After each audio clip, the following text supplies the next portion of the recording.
yet, so we're gonna have a staring contest. We're gonna ride the moon train. Dude, Mike, I don't know if people remember Mike from last year, but he was the guy that got up during the Man of Steel panel and was so sweet, and it got a little weepy. I'm gonna be honest. I jumped down, I embraced you. So, now that you've seen Man of Steel, how did you feel? Great. You saw it 3 times? Good. You saw it 7 times? I thought, what? Everything's good? Eddie, I love you. All right, guys. This is the last panel of the Warner Brothers panel, and you've seen a lot of incredible stuff today, and so you're probably like, hey, Chris Hardwick, how could you top everything that's happened so far? This is exactly how I'm going to top everything that has happened so far, so I hope you have your crapping pants on because you're going to need them. Please welcome to the stage, Edge of Tomorrow, we have producer Erwin Stopp, writer Chris McQuarrie, director Doug Liman, actress Emily Blunt, and someone that you may or may not have heard of by the name of Tom Cruise!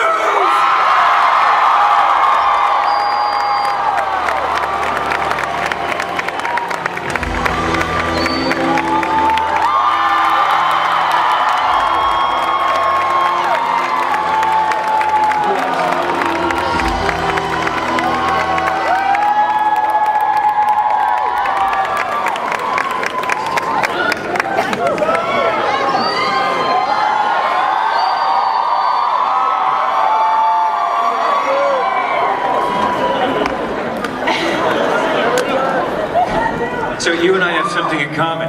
What? I wasn't aware of that, but I'm thrilled at that information. Jaxx. We what? Stacee Jaxx. You know about that? I know about that, man. Stacee, you and I are both, we're Stacee Jaxx's from Rock Band. I played the first Stacee Jaxx when no one saw it in Los Angeles. Stacee. And you know stuff about me, and I just... I know things. I know things about you. I'm do my research. Holy shit! Camera. Down camera. Was not prepared. Well, hey, what's up, new friend Tom? I wanna know what love is.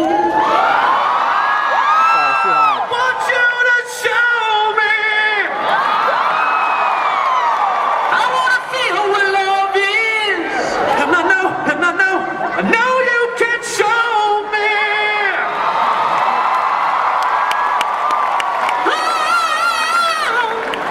Let's talk about love. How was the Edge of Tomorrow panel? They sang metal hits from the 80s. Different movie. Same studio. Which one of you was singing the female part? That was me. Dudes, please someone give me video footage of that. All right, first of all, congratulations on being Tom Cruise. That's awesome. So let's talk a little about Edge of Tomorrow. I know a lot of people knew this film previously as All You Need Is Kill. It's now Edge of Tomorrow. Sort of, what can you tell us a little bit about it, Doug? Well, we're going to show you guys some footage in a few minutes. You'll be the first audience to see it, so I'm really excited to have that experience. Should we show the footage? Do you want to show the footage? Would you like to do the honors? Can we show the footage? Go right ahead. You guys want to see some footage? All right, Edge of Tomorrow. You know what the story is? I know it's adapted from a Japanese story. So what is the story that you guys are telling? Well, it's set just a few years in the future, and Tom Cruise's character develops a very special power, which is the ability to repeat the day, and it happens to be a day when a very critical battle is taking place between human soldiers and an alien invading force. And what I loved about the script that was written by Dante Harper and then Chris McQuarrie came in to help us and bring it to the finish line is that it's so rare to find a piece of material that is as original as this film is, and yet still is so satisfying in the ways that are that when I go see the movies, you know, when I love my movies, that this film does. I'm sorry, it's very hard to compete with Tom Cruise and him listening over there. It's so great. What? I swear to God, my Comic-Con's just been made. It's been made. It's like a weird dream. Emily, for you as an actor, you know this is a different kind of a movie for you. So what was the training like? What was the action like? The physical part of the progress? I mean, I think I can honestly say it's probably the hardest thing I've done physically. It was we did like a couple of months training beforehand, and I learned Krav Maga, this amazing martial art. I learned gymnastics, weight training. I mean, I did everything. I did everything that you could imagine. And then we came to London. We had a month of stunt training and rehearsals, and then really, you know, every day we'd have to get warmed up. So Tom and I saw each other at our most unglamorous 5 a.m. in the gym, like on the rower, trying to get warmed up because the suits were really, really heavy to wear. And so if you didn't stay fit, you were going to kind of throw your back out. Yeah, these extra suits were like 70-ish pounds, an extra 70. I wish.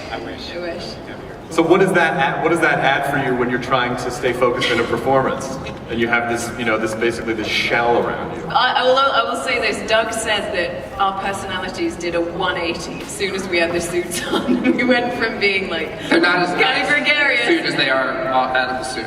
Say again. You were nicer out of the suit. We were much nicer out of the suit. There was a lot of like, Doug, well, come on, let's roll. Come on, Doug, let's go. Like when we were in the suits. Tom, you love, like, sci-fi seems to be like a really fun genre for you. So what is it that attracts you to like a really good future-y sci-fi alien piece? You know, I always wanted to work with Doug Liman, you know, and you know, it was awesome. Yeah, here we go. You know, I think when you see a Doug Liman film, what he does with a genre really is very unique and turns it on its head, really. And Chris McQuarrie's script and what they, you know, did with the structure was very unique. This is, as you see, it's you know, the alien invasion film has now become a trope where you know, people understand the language of this kind of genre, and now we can really get into this kind of fun character journey. I know the film is dramatic and it's emotional. It has a tremendous amount of humor, tremendous amount of action, and you know, I'd also, you know, to work with Emily in this character, it's such a unique, I think, one of the great, you'll see it, it's just, her character is Sergeant Vertasky, and they call her Valkyrie 1 in the film. It's also, they call her the, can I say that? I can say that. It's under 18. And the soldiers call her the Full Metal Bitch in the film. Affectionate, you know, her wearing this, but it's a great romantic story also. And you know, Erwin Stoff's a great producer. We also, I just want to say that Bill Paxton is in the house. He's in the film with us. Bill Paxton, where are you, buddy? Is Bill Paxton here? Bill Paxton's here.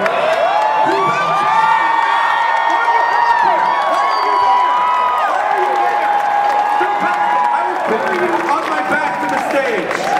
Bill Paxton is in this movie with us. Bill Paxton, come on down. Come on, Sarge. Who's in charge, man? Come on, Pax. Come on, Pax. Careful, Pax. Oh, Careful. fucking hell. Oh my god.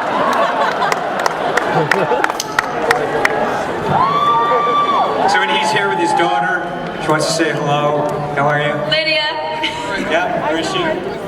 And also Hiroshi, who wrote the book. Do you guys introduce him? Yeah, we're really fortunate. Hiroshi Sakurazaka, who wrote the book called All You Need Is Kill, is here with us also somewhere. Hiroshi, if you would stand up. Yeah, but listen, There he is. Hiroshi is the reason that we're all here tonight. but you know, if I could say something, you know, this kind of film and with the action we've done, the suits we wear, they're practical. I think it gives it a whole different kind of look in the tone of this movie. And the kind of training, you know, that Emily did, you know, the amount of stunts that she did. It's not just stunts, because these characters are, you know, great characters to play. And you know, with action, it's behavior and emotion that tells character. I was very impressed, as we all were, all the stunt guys and everybody was very impressed with how prepared she came, not just as an actress, but physically. And I think from the footage that you saw there, that's a very unique female character, and it was really impressive. You were very inspiring. He's the most fearless man I've ever met. It's kind of extraordinary. I don't know, the kind of things he was willing to do. I was like, I'm not. It's amazing. I drew a lot from you. I think if you were going balls out, I kind of had to do the same on this movie. Yeah. Literally. Whoa, hey. Bill Paxton, it's a pleasure to meet you, and thank you for not dying in the trench between the...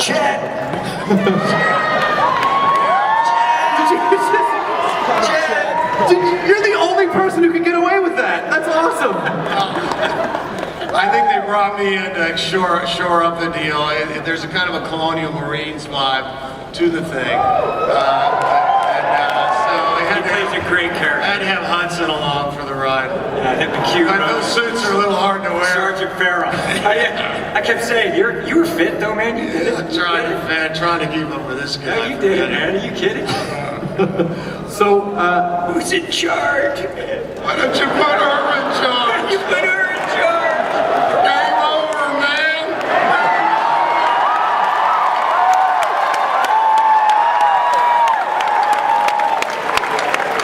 Come on, man, do a little Chet for us, please. I want to do you. I make him do this on set. I want to do Come on, you. give me some Chet. Give me some Chet.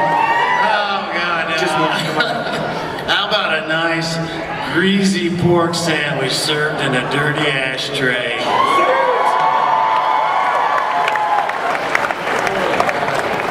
oh man, can we just hang out all the time, Tom Cruise? I just want to be in your world.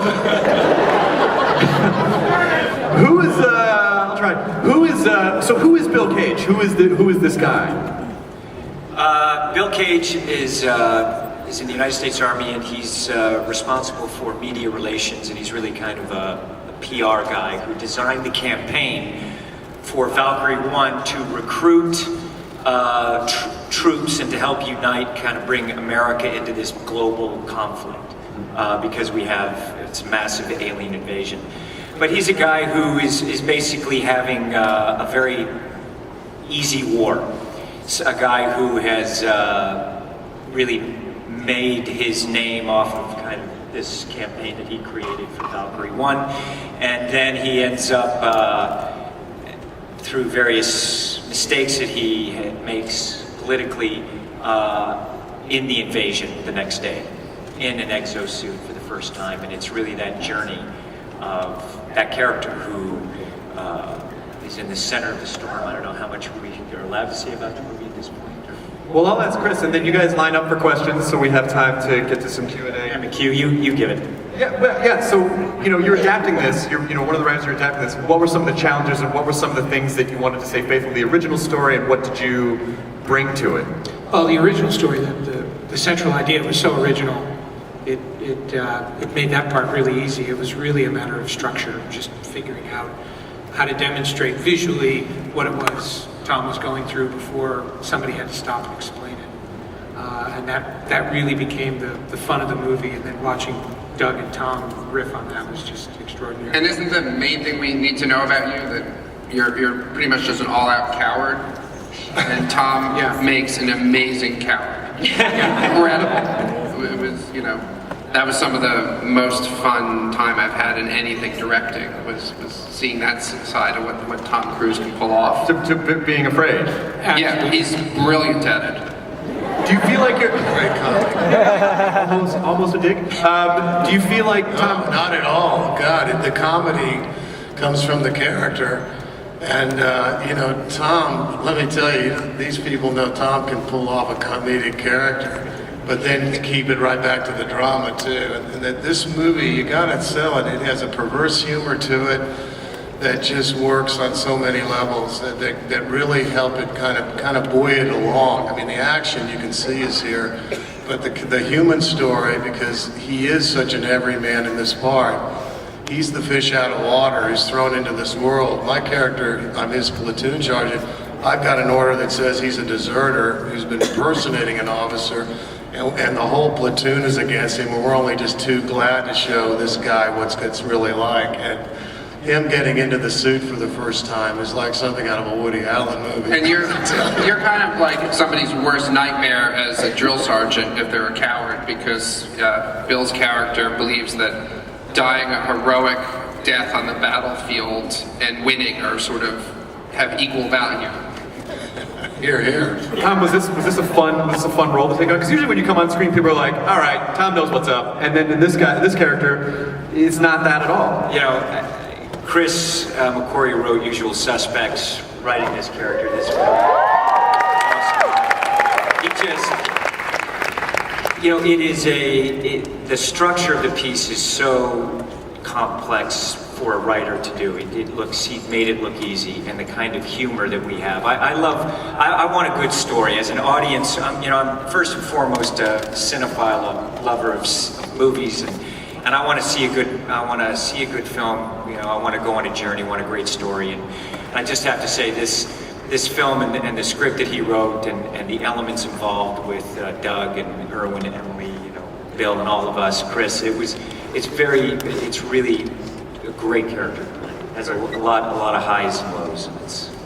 Well, I want to make sure as we're sort of winding down that we have time for some audience questions. What is your name and what is your question, sir? Hi, my name is Adam, and my question is, fiction involving time travel presents a lot of unique problems from a human perspective. So for the actors, is there other fiction outside of the script that you consulted to draw inspiration for how your characters handle the paradoxes involved and all the other genre tropes that usually go along with that? You know, really, it was the structure that McHugh came up with.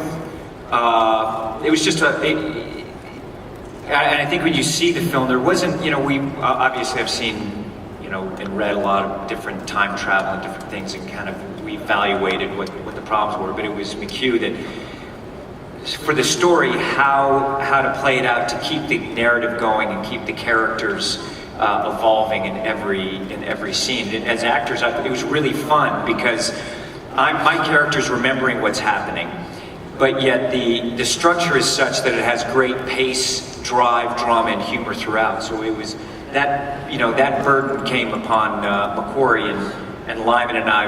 We're always talking about different aspects of where we are and how can we mine more drama and comedy from that kind of structure. And the challenge, just to add to that, with the relationship between Tom and I, is that he remembers each day, but I'm meeting him for the first time at the beginning of each day.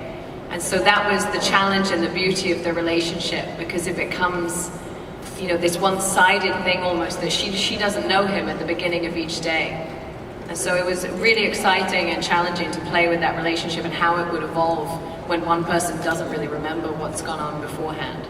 But Emily's such a smart person and smart actress, and the character that we created for her is such a smart character and understands the concept, so that even though Tom's character has the advantage of remembering what had happened in previous lives, she's smart enough to figure out from his behavior what probably happened. And so, you know, she really is his equal in the relationship, even though he has this huge advantage. Cool, thank you for your question. Next question. Whatever. My name's Arturo. Bill, you rock. Emily, I love you. My question is for Maverick himself. I love your movies. I love Rain Man, Collateral, Last Samurai. My question is, did you draw on any of your earlier characters for this role? No, I didn't. It was more, you know, with each character, I'm just kind of finding out what is this story, what piece am I playing in this story, and to be honest, it was just a great character from the beginning and a great two-hander and great, you know, characters all around to act with. But it was just kind of discovering it as through the process of you know, through the development and talking, you know, with Doug about it and Chris and going over, you know, and just, you know, there's certain things with comedy, you know, there's different kinds of comedy. You know, you got a Les Grossman kind of comedy, or a Rain Man kind of comedy, or Jerry Maguire, and I'm looking for what do we have, you know, how does this fit within this parameter? So the way that I've developed a character is just organically from the pages, from the environment, and I've got to just say, as somebody who had a ringside seat every day to watch Tom Cruise act, and it's what got me up in the morning every day, and I look forward to it. Every day was really a surprise in terms of what he did and what he found.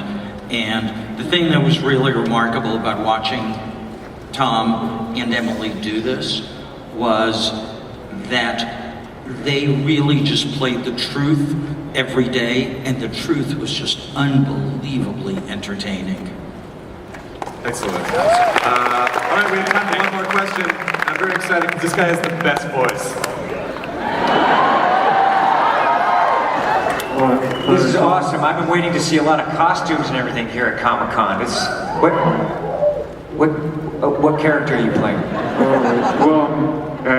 I'm not that good looking, so... No, come on. Not good looking. But it's kind of hard to talk with this. But Tom, I really appreciate your work, and I know you're an incredible actor.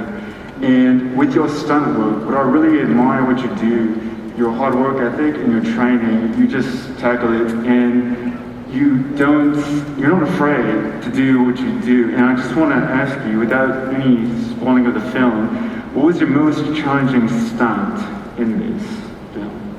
Most challenging stunt? Thanks. You know, the beach. There's stuff with the suit. Thank you, because look. I just want to entertain you all. I really want to do whatever I can.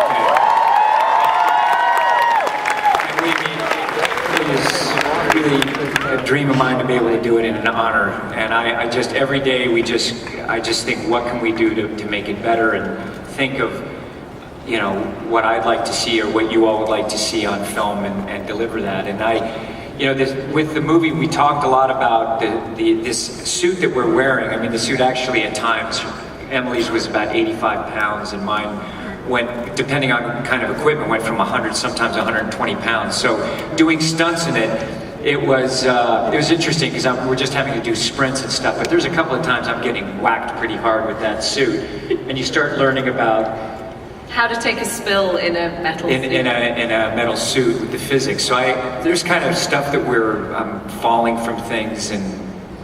But you understand, when you're directing Tom Cruise and then everybody else follows his lead, and you say, you know, we want to hoist you up, 100 feet, and he's like, why not higher? And, if we did work with him in this incredibly heavy suit in a tank, and we're like, we're going to take you down X number of feet, and he's like, why not deeper? And, how are we going to show people things they've never seen before? And then he does it all himself, like every stunt. It's extraordinary. He can have a second career as a stuntman and be hugely successful. Well, just seeing the footage we've seen today and seeing you guys being so gracious with your time, I think everyone is super psyched to see. Edge of Tomorrow comes out June 16th, 2014 from Warner Brothers. June 6th, 2014 from Warner Brothers, June 6th. So please, a huge round of applause for a wonderful panel. Tom Cruise and Bill Paxton. Just want to say it's so great being here. We're really looking forward to coming to Comic-Con and saying hello to y'all. It's just really awesome talking to us. Thank you guys. It's a weekend. Thank you guys.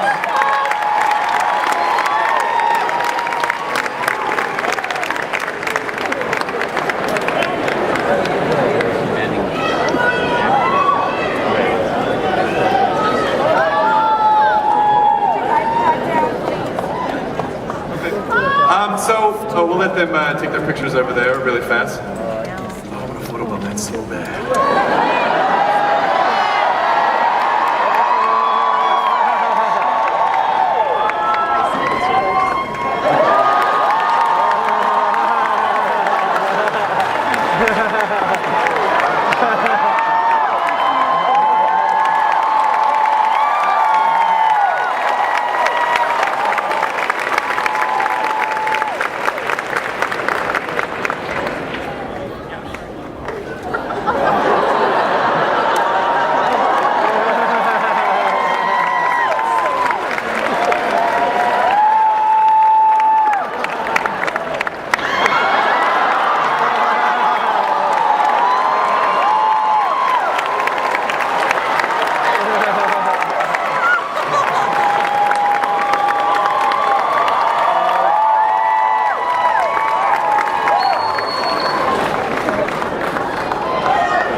can't even process. This is like, I had this weird dream where I was dressed like Booker DeWitt and Tom Cruise and I sang Foreigner, and then we photobombed each other. Shut up, you're crazy. It happened! This is the best. I mean, I think if you listen to the podcast, you know that I fanboy about stuff, and I'm freaking out right now. And this isn't